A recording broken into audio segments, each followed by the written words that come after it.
तो दोस्तों यूक्रेन और रशिया की लड़ाई एक तरफ जहां पे बढ़ते जा रहा है तो वहीं पे अब कई सारे ऐसे देश है जो पहले नेटो के मेंबर नहीं थे लेकिन नेटो के मेंबर बनने का संभावनाएं जता रहे हैं। दोस्तों नॉर्डिक देशों को जहां पे अब तक एक न्यूट्रल कंट्री के रूप में ही देखा जा रहा था तो वहीं पे अब इन देशों की तरफ से भी अपने पुराने इरादे को छोड़ते हुए नेटो के मेंबर बनने के इरादों का जिक्र किया जा रहा है। पर दोस्तों अगर इसमें किसी एक को बड़े फायदे मिलने जा रहा है तो वो है अमेरिका। रिपोर्ट में बताया जा रहा है कि एक तरफ जहां पे इन देशों के द्वारा नेटो के मेंबर बनने का इरादा किया जा रहा है तो वहीं पे दूसरी तरफ यूक्रेन और रशिया के इस लड़ाई के कारण यूरोप के अंदर जो सिक्योरिटी सिचुएशन बिगड़ा है उसे सुधारने के लिए यूरोप के देश और इन नॉर्डिक देशों के द्वारा बड़े मात्रा में हथियारों को परचेज किया जा सकता है जिनमें अमेरिकी हथियारों की ही संभावनाएं अधिक है। और ये भी बताया जा रहा है कि एक गिफ्ट के रूप में अमेरिका को करीबन $9.5 बिलियन के F-35 परचेज का ऑर्डर मिल सकता है। तो दोस्तों आज के इस वीडियो में मैं आप लोगों को $9.5 बिलियन के F-35 गिफ्ट के बारे में बताऊंगा। तो डिटेल में जानने के लिए वीडियो के आखिर तक बने रहिए और चैनल को सब्सक्राइब और वीडियो को लाइक जरूर कीजिए। तो दोस्तों जब से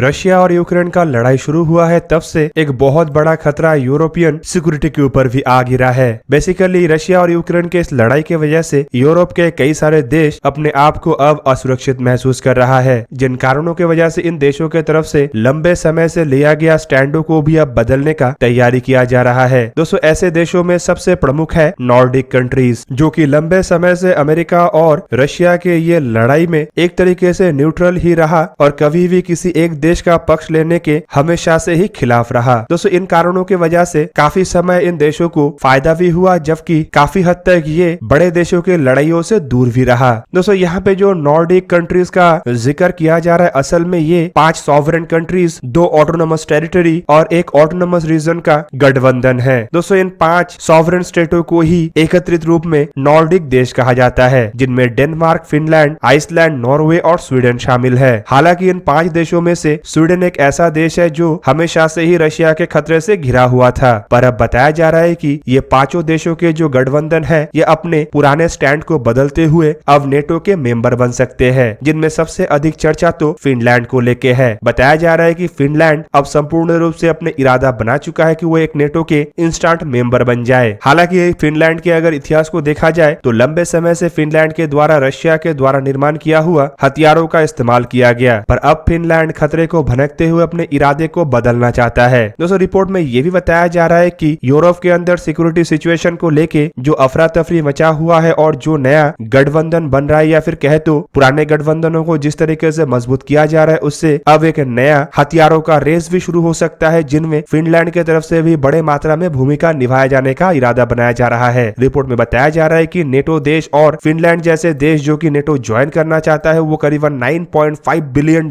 के खर्चे से हथियारों को परचेज कर सकता है जिनमें ज्यादातर अमेरिकी हथियार इवन F-35 जैसे एयरक्राफ्ट तक शामिल है। हालांकि दोस्तों फिनलैंड के तरफ से खरीदे जाने वाले एयरक्राफ्ट को लेके जो खबर आ रहा है उसके बारे में पहली जानकारी तो 10 दिसंबर 2021 में ही आ गया था जब फिनलैंड के तरफ से अपने एयरफोर्स के लिए खरीदे जाने वाले नेक्स्ट जनरेशन के फाइटर एयरक्राफ्टों के बोली का खुलासा किया गया। और दोस्तों उस दरमियान फिनलैंड की तरफ से जानकारी दिया गया था कि फिनलैंड अपने बेड़े के पुराने हो चुके FA-18 सुपर हॉर्नेट एयरक्राफ्टों को रिप्लेस करने के लिए यूरोफाइटर, टाइफून या फिर डैसॉल एविएशन के राफेल जैसे एयरक्राफ्टों को नहीं खरीदेगा बल्कि इन एयरक्राफ्टों से अधिक तरजीह फिनलैंड के द्वारा लॉकहीड मार्टिन F-35A एयरक्राफ्टों को देते हुए अपने बेड़े के लिए इन एयरक्राफ्टों को चुना गया। दोस्तों इसके साथ साथ फिनलैंड नॉर्डिक देशों में तीसरा ऐसा देश बन गया जो F-35A एयरक्राफ्टों का इस्तेमाल करेगा। हालांकि इससे पहले नॉर्वे और डेनमार्क के तरफ से अमेरिका से F-35 एयरक्राफ्टों को खरीदा जा चुका है। दोस्तों एयरक्राफ्टों को खरीदने को लेकर दोनों पक्ष के तरफ से फरवरी 11 के दिन एक समझौते के ऊपर भी हस्ताक्षर हुआ। रिपोर्ट के मुताबिक फिनलैंड के द्वारा लॉकहीड मार्टिन कंपनी से जिन F-35 एयरक्राफ्टों को खरीदा जाएगा उसका लागत करीबन 8.4 बिलियन यूरो मतलब करीब 9.5 बिलियन डॉलर के आसपास है और कॉन्ट्रैक्ट के तहत लॉकहीड मार्टिन के द्वारा फिनलैंड को पहला F-35 एयरक्राफ्टों की डिलीवरी साल 2026 में किया जाएगा। हालांकि दोस्तों इस तरीके के डील एक तरीके से ये भी इंडिकेट करता है कि फिनलैंड अब संपूर्ण रूप से अपने आप को नेटो के मेंबर बनाने के लिए तैयार हो चुका है और एक तरीके से नेटो के देश भी फिनलैंड को इस ग्रुप में शामिल करने का इरादा बना चुका है क्योंकि दोस्तों इस तरीके के प्रमुख हथियारों को अमेरिका के द्वारा अपने क्लोज तरीन एलाइज को ही दिया जाता है। और दोस्तों इसके रिगार्डिंग हाल ही में फिनलैंड के प्रेसिडेंट और प्राइम मिनिस्टर के तरफ से भी एक ज्वाइंट स्टेटमेंट आया था। 12 18 मई के दिन फिनलैंड के प्रेसिडेंट निनिस्टो और प्राइम मिनिस्टर मरीन के तरफ से बताया गया कि फिनलैंड को अब नेटो के मेंबरशिप के लिए बिना कोई डिले के अप्लाई कर देना चाहिए और इसे लेके आने वाले कुछ दिनों के अंदर एक डिसीजन लिया जाएगा। हालांकि इसके लिए फिनलैंड के पार्लियामेंट से अप्रूव लेना आवश्यक है, साथ ही साथ नेटो के मेंबर देशों के द्वारा भी इस प्रस्ताव को अप्रूव करना आवश्यक है। पर दोस्तों, यूरोप के अंदर जिस तरीके का हवा चल रहा है, मतलब यूक्रेन और रशिया के लड़ाई को लेके जो कंडीशन बना हुआ है, उससे एक्सपेक्ट किया जा रहा है कि ये सभी डिसीजन जल्द से जल्द अप्रूव हो जाएगा और फिनलैंड के लिए नेटो के मेंबर बनना अब कुछ ही दिनों का देरी है। हालांकि दोस्तों, कुछ दिन पहले ही वेस्टर्न देश और खास करके अमेरिका के तरफ से फिनलैंड के सामने एक अर्जी लगाया गया कि फिनलैंड के द्वारा उसके बेड़े के सबसे advance Russian made surface to air missile मतलब बक मिसाइलों को एक तरीके से हैंडओवर कर देना चाहिए, जिसे कि 1996 में सोवियत यूनियन टूटने के बाद रशिया के तरफ से फिनलैंड को डिलीवर किया गया था। इवन इसके अलावा फिनलैंड के आर्मी के जो एबंडन T-72 टैंक है, उसे जर्मन मेड लेपर्ड 2 के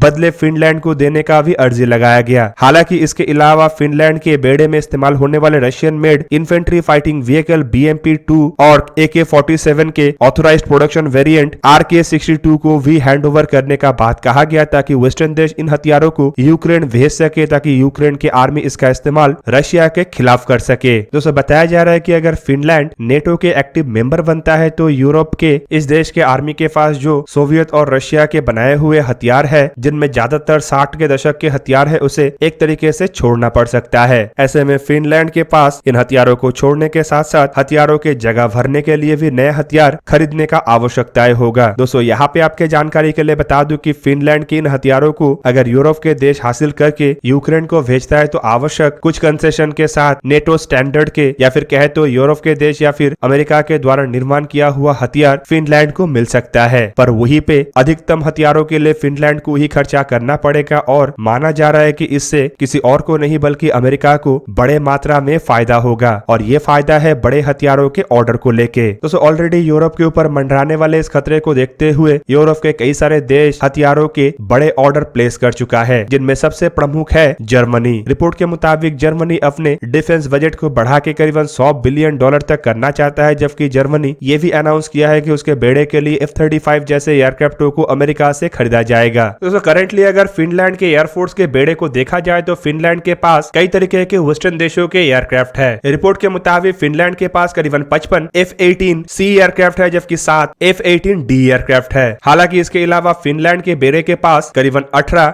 BAE Hawk Mark 66, 7 BAE Hawk Mark 51A, 50 BAE Hawk Mark 51 aircraft है। इसके अलावा फिनलैंड के बेड़े में मैरीटाइम सर्वेलेंस के लिए 3 लियर जेड मॉडल 35 है और बेसिक ट्रेनिंग के लिए करीबन 30 L-70 एयरक्राफ्ट है। पैसेंजर कार्गो एयरक्राफ्ट के लिए इसके पास पैलेटस PC-12 NG एयरक्राफ्ट है और कुछ ट्रांसपोर्ट रोल के निभाने के लिए C-295M, C-295 सिग्नल जैसे एयरक्राफ्ट भी है। हालांकि इसके अलावा प्राइमरी ट्रेनर के लिए फिनलैंड के पास ग्रॉब G115E एयरक्राफ्ट भी है। कुल मिला के फिनलैंड के बेड़े के सबसे मजबूत एयरक्राफ्टों को ही मतलब F-18C और D एयरक्राफ्टों को ही रिप्लेस करने के लिए फिनलैंड के द्वारा करीब करीब 64 F-35 एयरक्राफ्टों को खरीदा जा रहा है। तो दोस्तों, ये था आज का वीडियो। अगर आपको वीडियो अच्छा लगा तो लाइक कीजिए और मेरे चैनल को सब्सक्राइब कीजिए और साथ में बना हुआ बेल आइकन को भी प्रेस कर दीजिए ताकि आप मेरा वीडियो देख पाए सबसे पहले। जय हिंद।